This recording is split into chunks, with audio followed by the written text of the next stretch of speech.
Hi everyone, I'm Daniel and welcome to my Arkham Horror channel, Quick Learner. Today I have something very special for you, 2 spoiler cards from the upcoming Investigator expansion, The Drowned City. So we'll get right into it, but if this is your first time here at my channel, please take a look around. Lots of great stuff.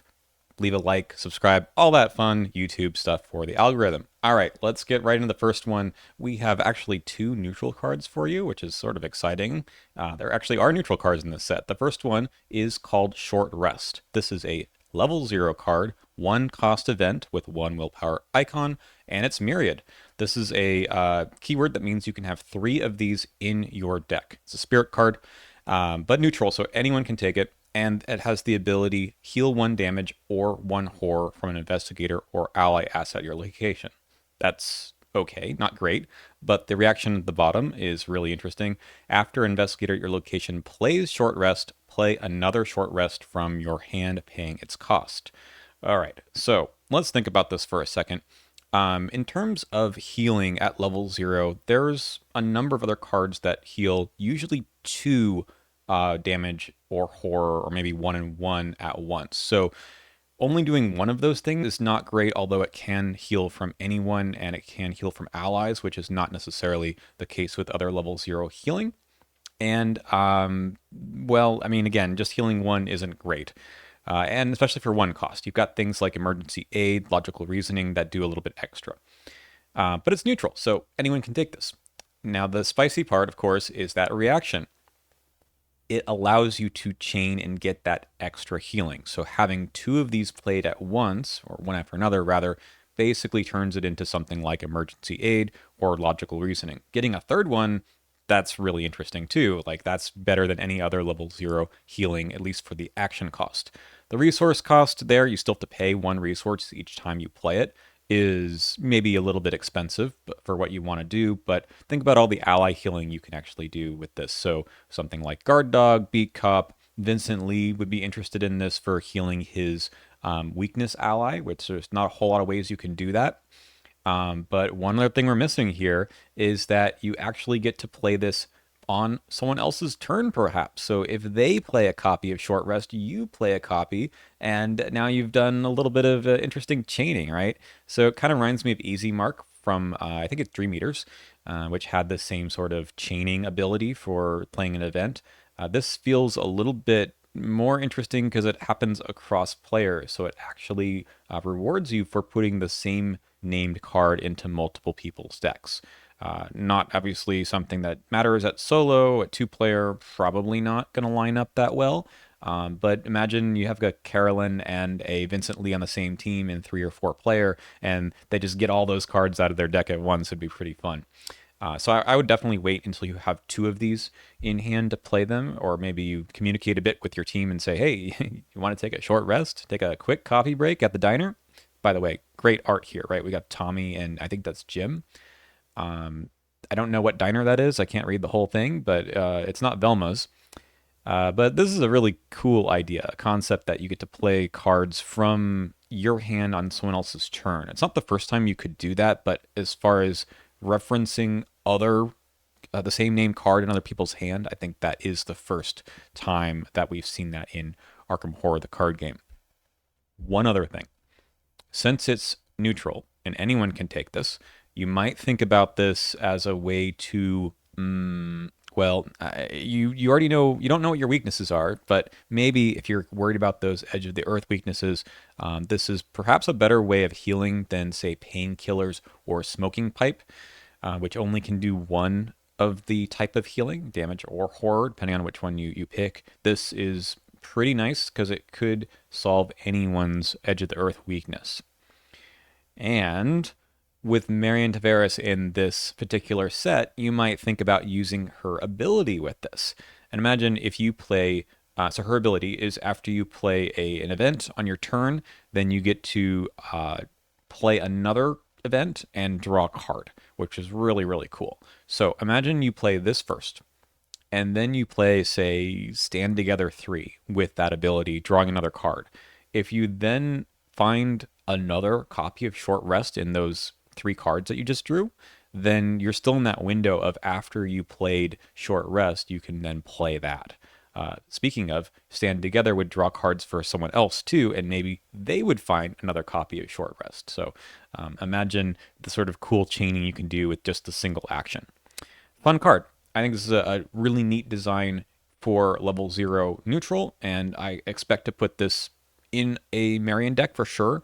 I'm not sure who else wants it off the bat. I mean, Carolyn and Vincent, like I mentioned before. Other than that, not so sure that there's synergy quite yet, but maybe you've thought of something that I haven't. Okay, that's neutral card number 1. We see this is card number 96. There are a few neutral cards in the set, but when we go a little bit higher in the order, you'll note that there are some specialist cards. So we're going to zoom ahead and get to 119. This is a big weapon. It's a level 5 specialist card, so it can only be taken by Hunter, Veteran, and Warden decks. And the Mauser Tankaware M1918, and here are the people who can take this card. These are all the Hunter, Veteran, and Warden. So we'll just leave it up on the screen for a second. It is a firearm, so Lily can't take it, even though she's a Warden, I think. But the other ones might be interested. We'll talk through the list in a sec. All right, two-handed weapon, and it's got 2 triggered abilities that take an action. And activate, that is, if it is ready, you can spend 1 shell. Comes in with 1 shell, uses 1 shell, not 1 ammo. Locked and loaded, doesn't do anything here. Fight, you get +5 combat for this attack, big number, and this attack deals +3 damage. That is also a big number, so we're looking at 4 standard damage here if you succeed, and if you fail and hit someone, also 4 damage. How do you get shells back? You can exhaust it and replenish 1 shell on it. So your turn could be as simple as you spend a shell and then spend another action to exhaust it and replenish that 1 shell. So it can only have 1 shell on it as far as I know, unless there are other ways to add shells to cards. I don't think so. This is the first time we've seen this use. There might be some other support in the box. I have no idea. But it is very reminiscent of the ornate bow, right? The ornate bow has the same idea of having 1 use on it and then has an ability to add the use back. Here you can only reload once per turn unless you have a way to ready this card. I don't know if there's a way to do that. But you could do it in either order, right? If there's at the beginning of your turn, you could oh, no, you can't, right? If you have to fight with it first and then exhaust it to replenish, right? So if you are left with your turn not having replenished the 1 shell, your next turn, if you replenish the shell, you can't fight with it. So it's a bit of a slow weapon, but 4 damage is quite a bit. So back to the ornate bow comparison, ornate bow has ammo, which you can not exactly reload, but you can use things like cleaning kit to use supplies on it as if it's ammo. And I guess Venturer also does really does reload the ornate bow. So this card feels a little bit like they saw us all using Venturer and cleaning kit for ornate bow and said, how can we keep people from cheesing that particular part of the game? And they said, let's use a different use entirely, shell. So you can't, as far as I know, get around that particular cost. So it's slow.